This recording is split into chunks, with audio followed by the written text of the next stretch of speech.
What's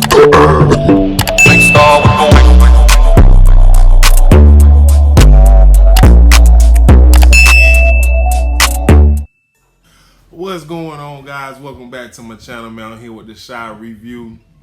If you're new to the channel, be sure to hit that subscribe button. Everybody be sure to like, comment, and share. Didn't do a review last week. I was out of town, so it's fine. It's fine. But this week's episode,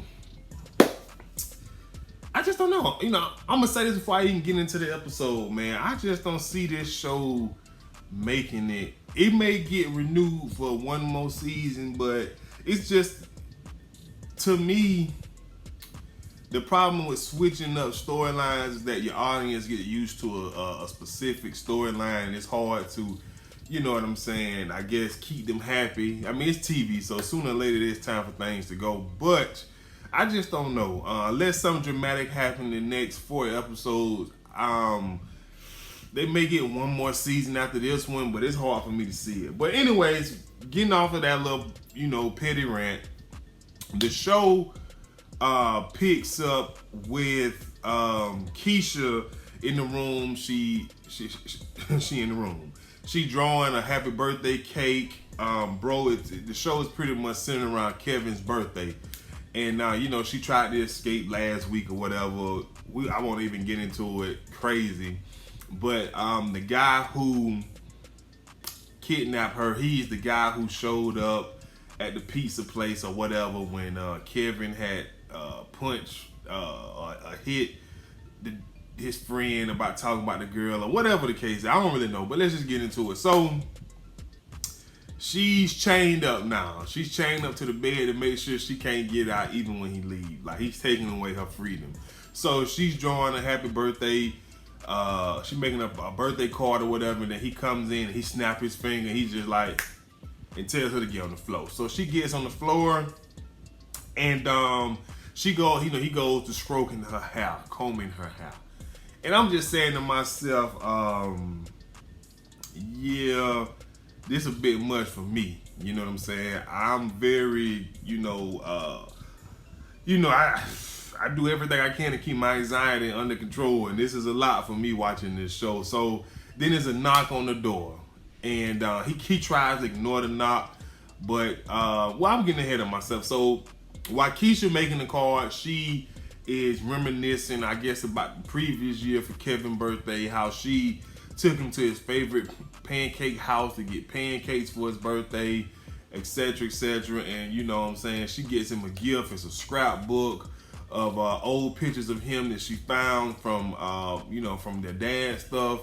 So and then people come saying happy birthday, yada yada yada. She asks him, how does it feel? Has he learned anything? And he says, I feel the same, and I guess the only thing I learned is that nothing stays the same. And she was just saying, of course not, because people wouldn't grow, things wouldn't change, it wouldn't be no progress if things stayed the same. So like I said, her kidnapper comes in, and like I said, he's stroking the hair, got on the floor, and there's a knock at the door.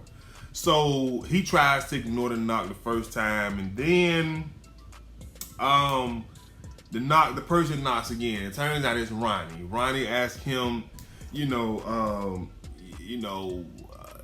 heard some screaming in the neighborhood last night. He was wondering if he heard it, and so the guy was just like, man, yeah, it happens all the time in the neighborhood.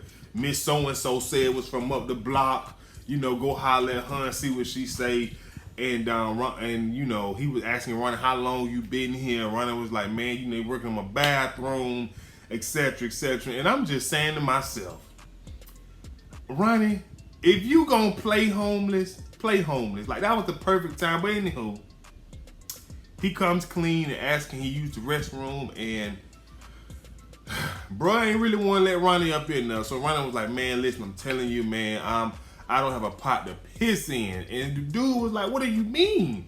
And Ronnie say, that's what I mean. That buggy over there, that's me. That's all I got. And I'm just like, boy, you playing that homeless thing, boy. So he goes in the house looking around. Nice home you have. He go upstairs. He do a little looking, and he go use the restroom.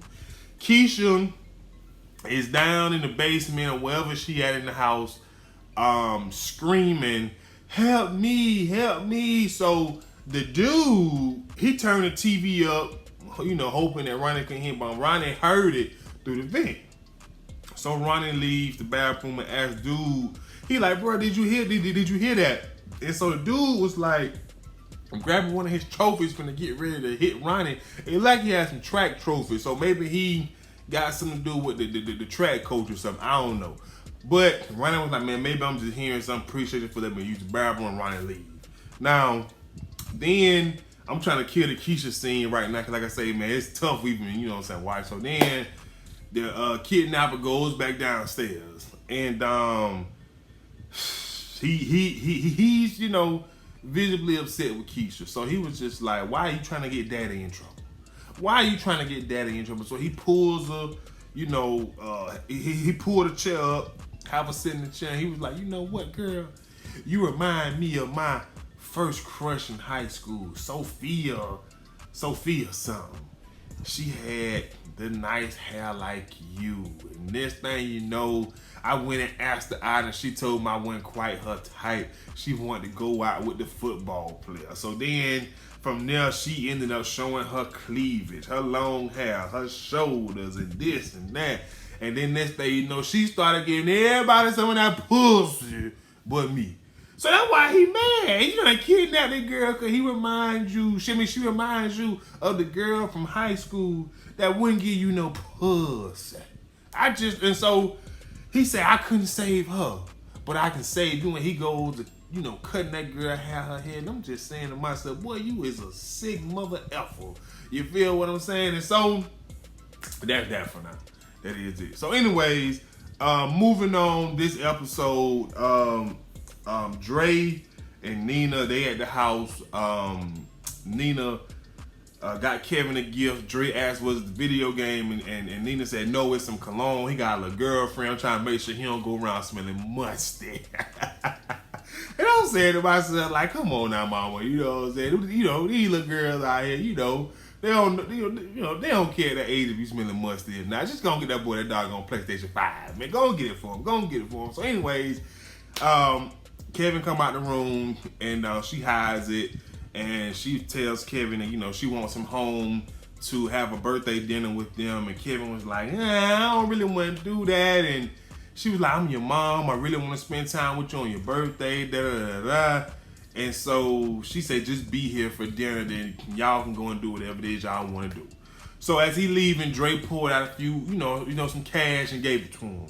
And when Kevin leaves, Nina had this look on her face, and I'm thinking she gonna get mad at Dre for giving Kev a little cash on the side, but it wasn't. She was just like, thank you. If you wasn't my wife, I would ask you to marry me. You mean so much. Da da da. Just doing the whole love scoop de whoop. You feel what I'm saying? And so that's pretty much that. So Kev goes to the skating ring with his young girlfriend, I guess. Jonah, I think that's her name. Jonah, Joanna, something like that. They skating, holding hands. They sit down and stop, and Kev get him a little kissy. You know what I'm saying? And so she asked Kev if he ready for round 2. He said, I gotta use the restroom. And so when he come back from the restroom, he sees some white girls talking about his sister being missing and things like that. And and so he gets upset, goes to tell Jonah like how they even know, how they know about my sister. And Jonah was just like, I don't know. Now we all knew she said something. We all knew she said something, like we did. But she played off like she did, and the girls came over, told him happy birthday, and he was just staring at them. And I mean, for Kevin's sake, I do understand why he don't wanna, I guess, talk about his sister being missing, because it's unknown. Nobody knows what's going on with Keisha. They don't know if she's alive, dead. They don't know that she's right around the corner. They don't know that Ronnie was in the house with her. Nobody knows any of this. So I do get why, he kind of want to go his own way, not talk about it, not really be with his mama on his birthday. He just kind of want to do his own thing. I get it. So anyways, moving on this episode, I'm gonna talk about Reg, not Reg, what a boy name, Trig. Trig and Jake, they go play basketball, having a little bonding moment or whatever the case is. And so somehow another conversation got to a point where Jake got the audacity to be mad at Trig. Now, and I get it. It's his brother. He walked out on him. He he's entitled to feel however it is that he feel. But for me, myself, and I, boy, you don't even remember him. You thought he was dead because that's what you was told, and now all of a sudden you got all this stuff going on in your life, like that. Just last week, after you seen Duda beat the crap out of somebody, you want to run and hug your brother, but now you all of a sudden you want to be upset, and he was like, if you want to hit me, and you give him a little 13-year-old punch that he ate like it wasn't nothing. So anywho, a Trig asked about a stash that Reg had early in the episode. He asked Jake about it, and Jake said, man, Reg was broke, he ain't have no money, all that is a myth. So fast forward, Trig takes Kev to a little stash house or whatever, and he found the hole in, he found where the money was in the wall, gets the money out, and told Reg, not Reg, the boy named Jake, I told you the money was here. You know what I'm saying? This is what street niggas do. We got to hide money somewhere just in case a rainy day come up. And so, next thing you know, they hear something, and Duda put one of his guys on him to tell him. And so he pretty much beat the crap out of him. And Jake like, man, why did you do that? He works for Duda. And he was like, man, that nigga been following us since we left the crib.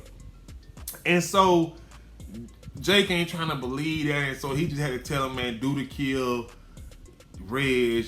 Why you think the crew that killed Reg still breathing? You a smart kid, put 2 and 2 together, and now Reg got something. Not Reg, but now Jake got something to think about. Jake, and this is what I'm saying. I was telling my girlfriend when we were watching the show that I don't know if this show can survive on these damn kids because they get on my nerve. Papa, this episode, he's so in love with dang, what the girl name? What? Maisha. He's so in love with Maisha. They going to pick up the cake for Kel's birthday. He want to hold hands in line, and she trying to keep everything on the low and public. She ain't ready to go public yet. Then the cake, the boy named Sparrow on the cake, whatever. But they leave the cake shop, and they walking up the street. He gonna try to put the cake in one hand and hold her hand with his other hand and end up dropping the cake. And I'm just like, lover boy, bruh. You doing too much with it, what I'm saying, with your smooth talking. Like, look, that's cute for an episode here and there, but every episode you caking like that. Ain't nobody got time for that, boy. Like, my queen, that I tell you was beautiful today. I'm ready to go public so the world can see how much that I love and adore. Boy, sit yo preaching, just sit down. And so, and then he questioning God. I just don't got time for it. I don't. So anywho, this episode, Dude and Rose, they sitting in his office or whatever, and they see a commercial with his mother. Yes, his mother is on TV, bad mouthing him and saying that he's selfish, he ain't no good, he just want power, money, da. And I'm just saying to myself, man, that's some mama, boy. Like, I see why he can relate to Jake now. Your mama is willing to sell you out for some money. I see what he see in Jake because Jake's situation reminds him of his goddamn mama. So he told Rose, leave it alone, we're gonna let it die down, don't do nothing. But of course she didn't listen. She called her mama over, offered her mama some money, and she had to sign an NDA saying that she wouldn't talk about him no more. And as she's leaving, the mama said, you wanna know something? Camille didn't call me. I called her because she reminded me so much of myself that she would do anything at the cost of winning. And Duda heard her, and he said, well, I love you too, mama, and get the F up out of my house. And that very moment, I felt like he should have did a little bit more. Like, I don't know, like, mama, you out here bad talking me, you want me to fall on my face, like, I don't know what it is with this season of bad parenting, but we got to get rid of it, man. We have to get rid of it. So now he's upset with Rose because he was like, I was just starting to trust you. Now I can't trust you, and he gets mad. And I'm saying to myself, bruh, after what you just heard, your mama bad talking you, that she wanted to go to the woman. Like, bro, nah, you should be thanking Rose. Like, you know what? Now that I know my mama ain't nothing, I'm gonna make sure she don't have nothing or ever get nothing. That's what I would have did. You feel me? But so he sit down. He do a sit down interview basically to talk about his mom having mental issues, how he worked so hard to keep them from the public. But as far as Camille Holloway, he wants them to know what kind of person she is and the things she say when she's not in front of the TV. And he played a recording where she's saying that she is always gonna go to the churches in the black community because those people have nothing to lean on but God, and they're easy to manipulate. So I can't wait to see how they kind of, twist and turn that, but it is what it is. And moving on to Ronnie. Ronnie pissed me off this episode. Not only that he was in the house with Keisha, but he ain't do nothing with the information. He ain't go tell nobody. He ain't try to go up in there. He ain't do nothing. And it's supposed to be his destiny to save this girl. So Ronnie takes his grandmother out for a night of time. They go to this place called Foxy that she used to own, and when they get in there, she getting ready to go right up there on the mic and start singing. And my girlfriend said, "Oh, please don't let her sing. I hate when they do this." And you know what? I couldn't agree even more because I did not want to hear grandma sing. I really didn't. But all of a sudden, some male scribbles come out the back, and she, her and Ronnie, like, what in the world is going on here? And for the love of me, I would have drugged my grandma old ass up by that damn strip club so fast. First off, my grandma, look at her. She can do whatever it is she want to do. She grown. But once I found out it was a strip club and she was with me, you think she gonna stay up in there and me give her some ones to throw? Meanwhile, Ronnie, you homeless and you got some money to give? Hell no. I'm dragging my grandma old ass up out of there. But that's just Al now. It's just Al. So she stay, have a good time, reminisce on the old days when she opened and she leaves. She go back to her home and she says that she cold, and this thing, she just died. So, that was that. But like I said, Ronnie, he ain't do nothing with the information with Keisha. Like, R.I.P. grandma, but we on the mission to save Keisha. Like, grandma done lived her 80-something years. We on the mission to save this little young 18, 17-year-old girl. So anyways, moving on, Kev and his girlfriend, they go to his pancake diner that he always go to with Keisha for his birthday. She buy him an iPad, and she made the mistake of coming clean about how the girls knew about his sister, saying that she told her mom, and she was just trying to get some advice on how to, take his mind off things or whatever case. And he gets mad, and why would you do that? I don't want to talk about it. Do what he do that he's entitled to do. And I'm just sitting there saying to myself, aw, they're in a relationship now. Your first real argument. I'm just like, aw, that's so sweet. And so he goes home. He gets a phone call. Because early in the show, Keisha was able to convince her kidnapper to let her call her brother on his birthday, but she couldn't say nothing. It was a block call, and it was right before he walked into the house, the apartment, for the surprise party. And his mama made a whole pancake cake. He made a wish. Obviously, the wish was that they find his sister alive, and that was pretty much the show. But saying all of that to say, I'm disappointed in homeless Ronnie. Ronnie, this is your chance not to be homeless no more, bro. You can be a hero. You need to do something with that information. Do something with it fast. We got 4 episodes left. 10 episode season. Keisha's still missing. The police ain't looking into Doodle no more. He running for mayor. Like, I just don't know. Y'all let me know what y'all think in the comment section below. Holla at y'all good folks. Y'all be sure to subscribe, like, comment, and share. Happy Sunday. You know the vibes. I'm out of here. Peace.